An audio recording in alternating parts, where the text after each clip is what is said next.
So Robert, if any questions you have, you can type in the chat. So DFS advantages we have seen.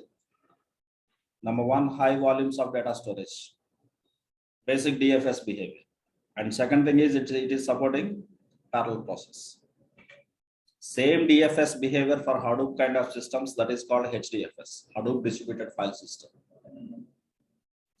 Within this Hadoop distributed file system, unlimited data storage feature is available. But I have a question here, because why I'm talking about HDFS is data lake concept same as HDFS. Got it? You take Oracle sir, DB2, SQL Server, even MySQL. Everything nowadays they are using clusters. In their clusters, they are using clusters only. Hadoop Teradata also cluster. But in Oracle, why you cannot? Oracle is a cluster. Oracle server means in training centers only Oracle server is single CPU, sir. Not in our production servers. Understand? In production place of the Oracle, Oracle is a cluster, not a single CPU. SQL server is not a single CPU, it's a cluster. A cluster is acting as a server. But my question in Oracle and SQL, why you cannot keep unlimited data storage? Because they have their own limitation. Suppose I am talking about some RDBMS databases, and there everything is a cluster. What is the max number of nodes I am talking? I am going to talk about only popular databases. You take RDBMS. In RDBMS, we can keep maximum 256 nodes only. You take a not RDBMS, in Oracle RDBMS. I'm talking about Oracle database. Suppose initially you have 5 nodes. 5 nodes got space got filled. You can add 6th node, 7th node, 8th node. Up to maximum how much? 256 is the limit for the Oracle. Take SQL Server. Previously it was 108 nodes only. From SQL Server 2000 onwards. Okay, not 2000, 2010 onwards. SQL Server is also supporting 256. MySQL, only 54 nodes. In this way, take any RDBMS. There is a limit. Because of this limit, can you say unlimited data? One fine day, the limit has to be completed or not. Once 256 nodes got filled, you cannot add one more node. So that is the reason unlimited data you cannot keep into those databases. But these databases, you are not expecting that much of volume. These databases are used only for the OLTP, whatever the list you have seen. But if it is data warehouse, there are specialized databases for the data warehouse, like Teradata. Here, 1024 nodes only you can keep. When compared with Oracle, 4 times greater capacity, but still limit is there or not. Let's talk about Netizer. Here also, the limit was 1024. And Vertica, only 512. So is it possible unlimited data storage here? Not possible. But you talk about Hadoop. In Hadoop, what is our file system? HDFS. In case of Hadoop, you can keep, there is no limit for max number of nodes. That is max number of your worker nodes. There is no limit. So currently I have 4,000 nodes because I have petabyte of data. I have 4,000 nodes. Today or tomorrow, the 4,000 nodes space got filled. No worries. Tomorrow I will add another 500 nodes into my same data center for my Hadoop cluster. Again filled by next day. That means next day means by next year. I will add other 500 or 4,000 nodes into the same cluster. Got it?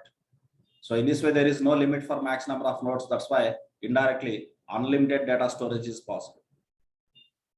But for the processing, that is a distributed file system, parallel process is possible. Even though big volumes of data, because of parallel process, I can achieve the results in faster way. Understood this one? Same behavior of HDFS that is there in data lake. But I have a question. If HDFS existed, why data lakes? I can use HDFS, right? Why I need data lake? Simply, HDFS is a Hadoop distributed file system in on-premise. On-premise means you need to maintain your own clusters, that means own infrastructure. Sir, you have data of 1 petabyte, sir. 1 petabyte of data you want to store and 1 petabyte of data regularly you want to process. Not only storing your responsibility. You are storing 1 petabyte. Monthly average, you are getting 1 petabyte. And regularly, you are going to apply batch processes or analytics processes on that data. How much cluster is required? Minimum to minimum 4,000 node cluster you need. 4,000 node cluster means how much data, biggest data center you need to maintain. Understood the point, sir? How much biggest data center you need to maintain for that? How much infrastructure is required? Again, how one node and another node is connected using networking components. How many racks are required? How many switches are required? Not our electric switches, network. I'm talking about network switches. How many firewalls are required? Understood the point, sir? Meanwhile, some nodes will be failing. Immediately, replacement of nodes are required. Always 24/7 power supply is required. Very high bandwidth of internet is required. Is it possible to maintain that much of data center for a normal organizations, which are non-technical organizations? Is very tough. Okay, I decided petabyte. I decided to go for 4,000 nodes. Okay, but unfortunately, next month data highly increased. My data volume became 1 petabyte to 5 petabyte. But my existing data center supports up to only 1 petabyte. But next month, the expectation, I'm going to get 5 petabyte of data, 5 petabyte of data. Then I need to scale up my data center to maybe 10,000 nodes or 20,000 nodes. How much investment is required for me? It's very tough. Of course, Hadoop is open source, but maintaining infra is not open source. A lot of investment, a lot of hardware team, a lot of networking team, security team, a lot many other bloody stuffs are there. I don't want to take risk of all those things. I just want all these services in the cloud. Same distributed file system with unlimited data storage I need in the cloud. That is your data lake. It's based on this, a simple question for you. HDFS is DFS, distributed file system. Data lake is distributed file system. What is the difference between them? One is on-premise database, on-premise file system. This is on-premise distributed file system. This is cloud distributed file system. That means you need not to maintain any infra. The infra headache is by Microsoft. Infra headache is by AWS. That headache is by cloud provider, not by you. Simply how much data that you have, simply store them and process them. Got it? That is what the data lake is. Same data lake in our Azure cloud platform, that is called Azure data lake. Understood? So now come back to your picture.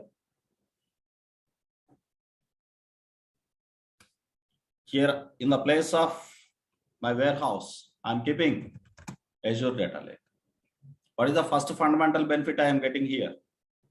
If I go with this, unlimited, no need to worry, my data volume is restricted to 200 TB or 300 TB or 1 petabyte or 2 petabyte like that.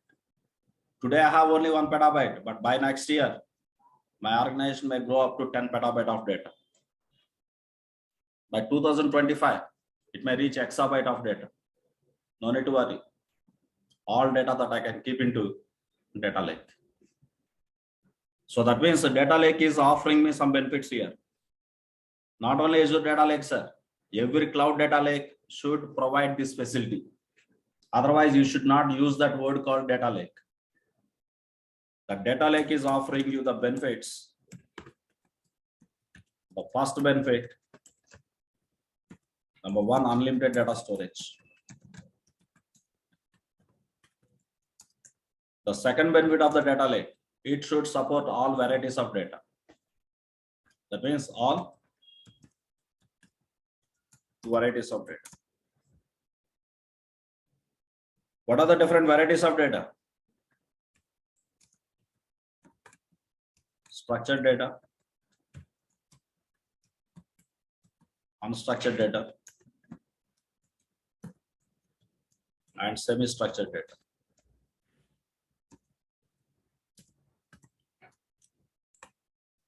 What are the examples of structured data, sir? Examples, please.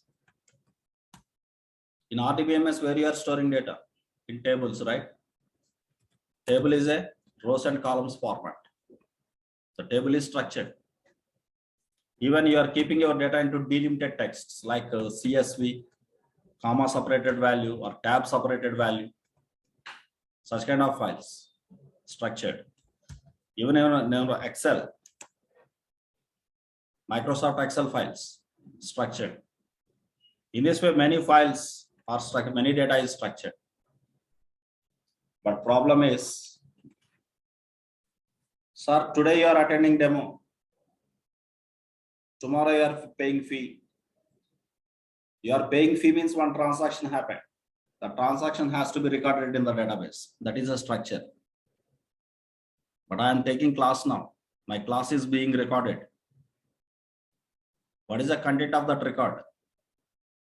Whether it is audio or video, whatever it may be. I am taking a photo of your classroom. Day number 1, 1 class, 1 photo. Day number 2, 1 photo. Day number 3, 1 photo. In this way, 45 days, 45 pics I have taken. End of the day, the candidate who I want to maintain attendance based on the images. What about images, audios, videos? All this content is structured or unstructured? Purely unstructured. If it is structured means every record has to follow same pattern. But in the images, understand, is image is a structured content or unstructured content? Purely unstructured. Video, audio, even raw text, whatever the thing I am typing on the notepad text, the raw text, your Facebook review. Suppose recent movie is KGF. For KGF, the user number 1 is giving review, user number 2 is giving review. But first user review, second user review, the pattern wise difference will be there or not? Understand the points? All these things comes under raw text. All these things unstructured data. If you talk one enterprise, only 20 to 25% of data is structured data, sir. Remaining percentage of data, like 75% of data is, majority is unstructured. Still, semi-structured data is available. That means with the RDBMS regular systems, traditional warehouse systems, you have good solution only for structured data, but not for unstructured and semi-structured. But most of useful information is available with structured and unstructured also. Structured is important, at the same time unstructured is also very important. It will give you a good insight which is required to your business. Okay, so this data lake should support storage and process of unstructured, semi-structured, and also structured.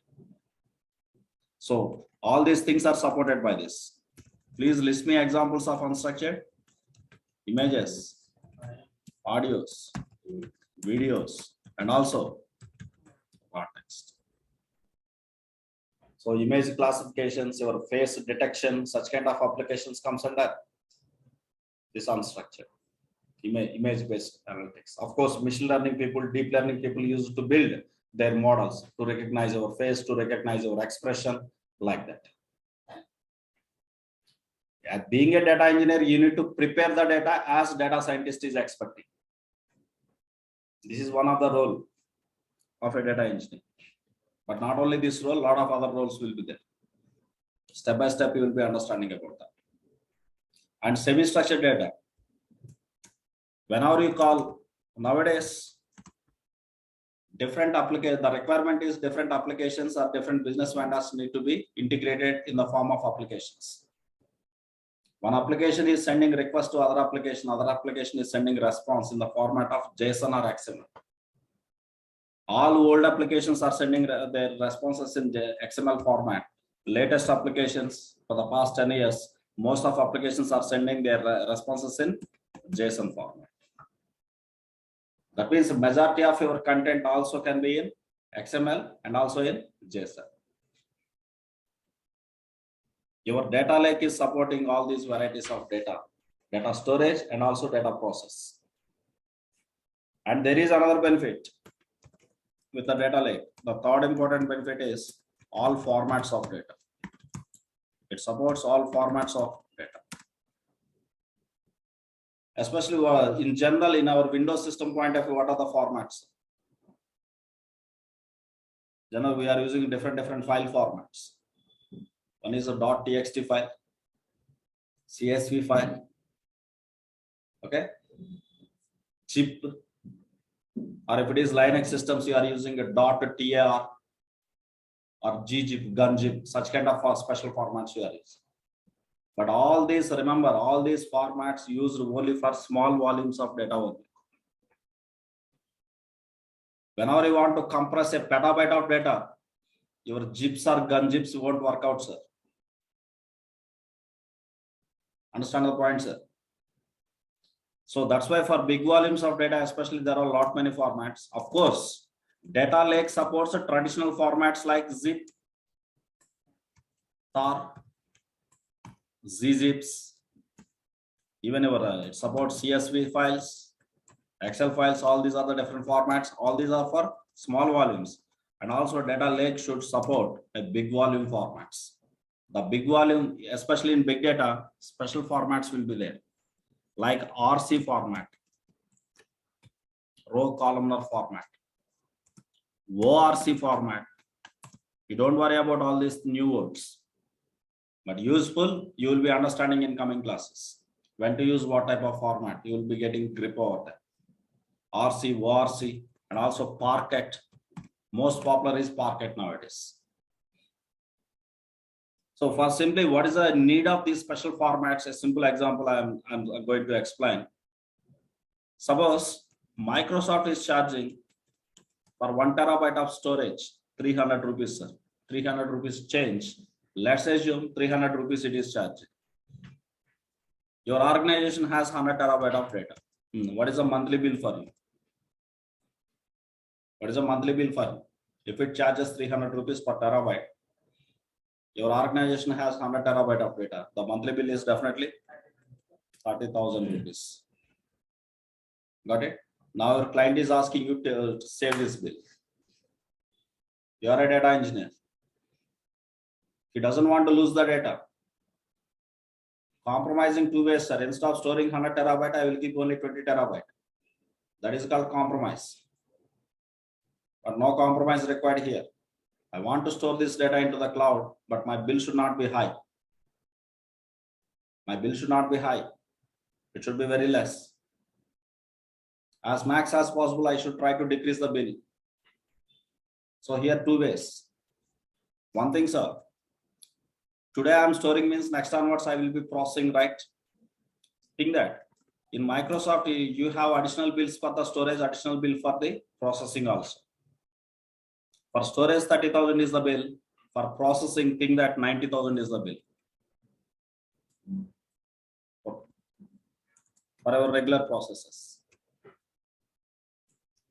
Think that is going to take 10 hours time to process the data. For 10 hours, they are charging 90,000 rupees. Just assume like this. Now issue is with me, I need to reduce the bill. Simply what I do is, I convert this file, normal file, into Parquet format.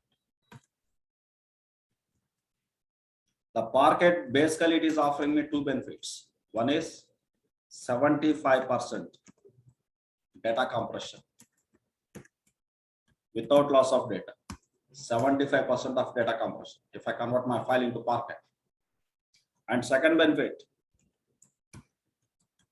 very faster in process. Generally, the industry estimated the industry feedback 10 times faster than regular raw format files. 10 times faster than traditional files. Because the internal data storage structure is very different. There is a special format called columnar store format with indexing. Columnar store format with indexing. Okay, that format is 10 times faster than traditional files. Now, because of this, if I could able to convert this 100 terabyte into Parquet, what is my data storage, sir? 1 terabyte is going to 75% discount in the storage, 75% storage space saved. Now your 100 terabyte will become what? 25 terabyte, right? Understood or not? For 1 terabyte, 30,000 is 300 is my fees. For 25 terabyte, what is my fees? 7,500. Understood?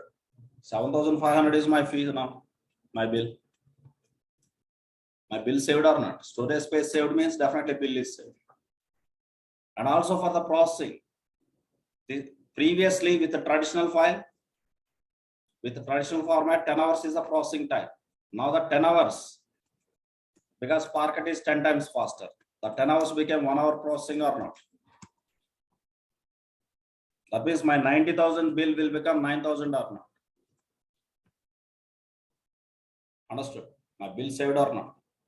This is just one technique to optimize your pricing. In this way, many techniques are there. Understood this point, sir?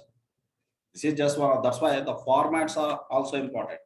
But you should have the clarity when to use RC format, when I should use ORC, when I should use Parquet format. All this clarity you should have, being a data engineer.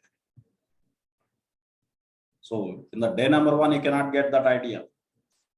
Okay, as journey goes with this data lakes and ADF, you will be getting that idea. Okay, so now till then, just we are talking about our second Azure Data Engineer product, that is Azure Data Lake. We have 3 benefits: unlimited data storage, all varieties of data storage, and all formats of data storage, especially suitable for big volumes of data. Because your client is coming to cloud because of his big volume of data only.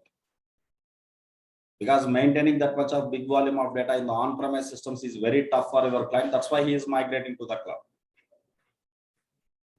Definitely need to work with big volumes. That's why special formats are required for you. Understood? So now come back to your picture. I have Azure Data Lake. But what is that Azure Data Lake? Simply is a cloud DFS. That means finally you are going to store the data in the format of files only, right? But it cannot give you the behavior of a database. It cannot behave like a database. Sir, I can store my data into a file. I can store my data into a database table. What is the difference between storing data into a file, storing data into a table? Suppose all employees data I can keep into employee file. All departments data I can keep into departments file. Products into products file, customers into customers file. In this way I can store. But what something I am missing? If I store my data into files, something I will be missing. What is that? If data is in file to file, we cannot set up relationship. Understood, sir? If data is in file, I repeat the statement. If data is in file, I cannot set up relationship between files. Suppose you take employee data. I am taking some related data, sir. I have different files. All of you try to observe this. All my employees in employee.txt. All my departments are in departmental.txt. All employees attendance, that is maintained in attendance.txt. All the salary transactions are of my employees are in salaries.txt. Sir, all these files are interrelated or not? Logically, there is a relationship, right? But if the data is in file, you cannot set up a relationship between them. But instead of doing that, if I go with RDBMS, in the RDBMS, your first word is R. R means relation. Relation between objects, data objects. Suppose I have employee table. All these are tables, departmental tables, salaries tables, and attendance tables. Using primary key and foreign key constraints, I can set up relationship between tables. Understood? Suppose this is under one schema, if it is employee schema. For example, for my sales related operations, I have a sales schema. In that, sales transactions are there. Sales transactions by whom? By customers. Customers are doing transactions for what? To purchase the products. Before purchasing, before transaction happened, by the customer, orders will be generated. Customer order or dealer order. Now you tell me. Order is about, I'm going to book an order. Order is about what? Order is about what? A product. But order booked by whom? A customer. Understand the point, sir? Once the order is confirmed, that is converted as a transaction. Finally, all these components are interrelated or not? Logically interrelated, but physically we can set up a relationship between them by using primary key and foreign key. That means in the data warehouse also I need a system, especially for my structured data. Especially for my structured data, I need data warehouse as RDBMS. I need one RDBMS in the place of data warehouse. Similar to Teradata, similar to Netizen.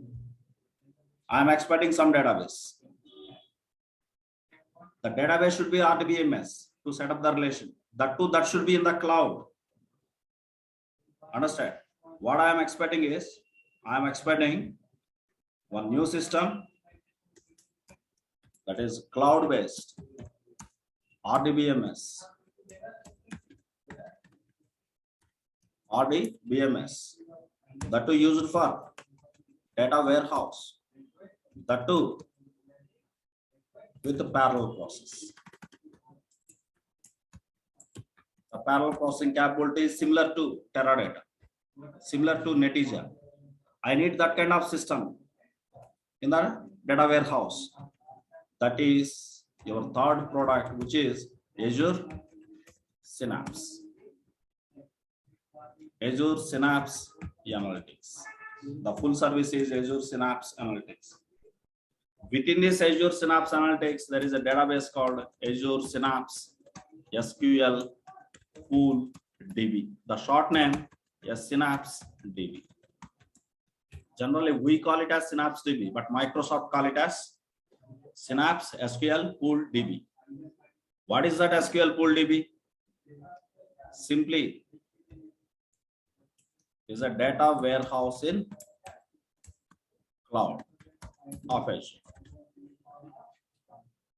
Understand?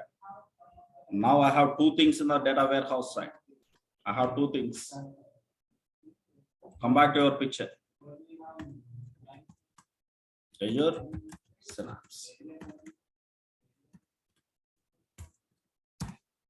This is cloud RDBMS used for data warehouse. Next onwards, no need to use these kind of systems. No need to use Hadoop, no need to use RDBMS like Teradata, Netezza, Vertica, and all these things. Got it. Look at Azure Data Lake and Azure Synapse. Both are in the place of warehouse only. Both are in the place of warehouse only. But when to use what? Synapse, RDBMS. Can I keep all my structured data into Synapse? I can. If data is structured directly, I can direct that into Synapse. But I have a lot of content of unstructured and semi-structured. I can keep into data. Understood this point, sir? Now we know 3 products. The 4th important product is Azure Data Factory. Left side OLTP systems you have, right side data warehouse system you have. All user transactions are happening at OLTP systems. Today I am doing a transaction. Today I am doing a transaction means by tonight or tomorrow morning, that is history, right? Of course, 1 minute back transaction, now in the current moment, that is a history. But how to bring that transaction into my OLTP system? All transactions are kept at OLTP. I have warehouse systems with names, Synapse or Data Lake. How to bring my OLTP systems into these warehouse systems? There should be some special processes, ETL. By using ETL tools, the popular ETL tools, Informatica, Data Stage, even Pentaho, Talent. In this way, many popular ETL tools are there, but those are on-premise ETL tools. I need one ETL on the cloud, that is ADF. Using ADF, you can connect with cloud databases and also non-cloud databases and also NoSQL databases. And you can extract the data and dump into Data Lake or Synapse. And then you can perform transformations. If I perform transformations, once data reached into Data Lake, parallel process will happen, so that previously some processes are taking hours time. Now in the minutes, I will get the output. So that our style is not ETL, our style is ELT, extract, first load, and then perform transformations. Again, transformed results load into again target missions. Understand? Now, small question for you, sir. Even meeting disconnected, please don't go. A small questions for you. Just in 5 minutes, the meeting is going to like terminated. Please rejoin into the same meeting. Come on, sir. I have a product Azure SQL. What is this simply? Azure SQL. Today only we discussed.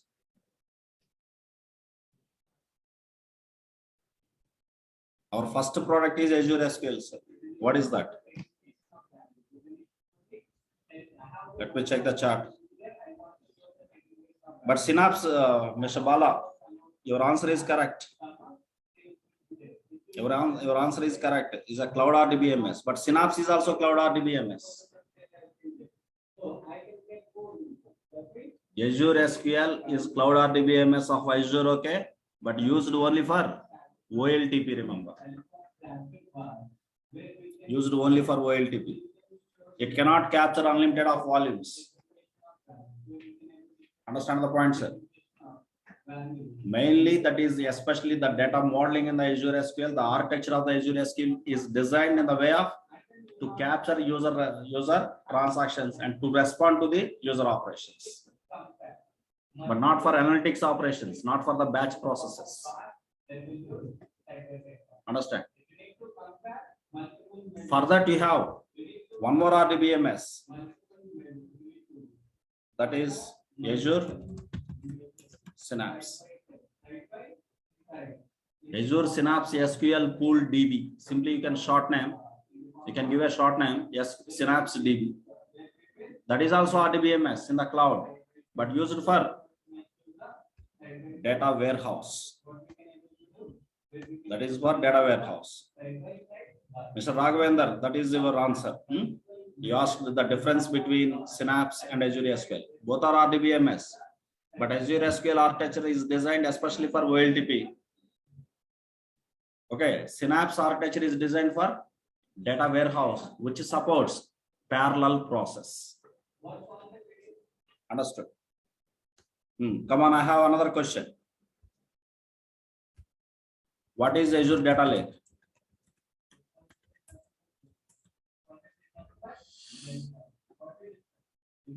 Data Lake. Cloud distributed file system. Technical name, sir, for a layman, answer like this is a cloud storage. But for a technical man, answer like this is a cloud distributed file system. Understand the point, sir? It's a cloud distributed file system. Hadoop distributed file system. Data Lake distributed file system. Here Data Lake is on the cloud. Hadoop is on premise. You need not to worry about any infrastructure. Today you have terabyte, keep in the data lake. Tomorrow you have petabyte, keep in the data lake. Automatically, the backend clusters will be scaled up for you by the Microsoft Azure. Understand? Based on how much data volume you are storing, based on that, you will have to pay to the Microsoft. My organization is small, I have 1 terabyte, I will pay only 300. Your organization is bigger, 1 petabyte of data, you will pay accordingly. Understood? Okay. I am coming to my actual questions. Sir, online team, you also try to respond. Now you are saying 3 areas. There is one more area, sir, visualization area. There is a department, visualization area. What are the popular visualization tools? You have Tableau. And if it is Microsoft, you have Power BI. And Cognos TM, SAP BO. In this way, many visualization tools are there in the market. Finally, these visualization tools are taking input from the warehouse, and finally, they are providing their business reports or visualized reports. Now I have a product, Azure SQL. Where is the location? In which department, Azure SQL?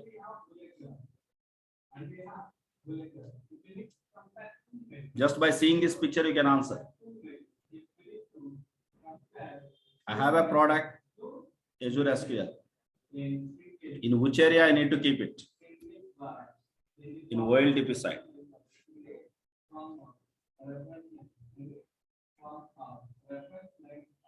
In OLTP side. I cannot keep my, suppose if I keep my Azure SQL in warehouse side, I will be failed. Right product at right place. That is important. Come on, sir. Where is the location of Synapse? Where is the location of Synapse? Warehouse side. Data Lake.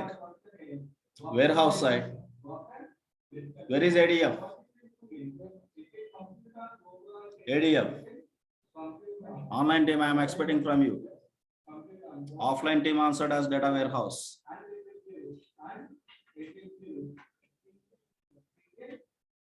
Yes, sir, Bala. You correct. Your ADF is not in OLTP, not in warehouse, in between them. That is integrating OLTP systems and warehouse systems. That means that is data integration service or data ingestion service.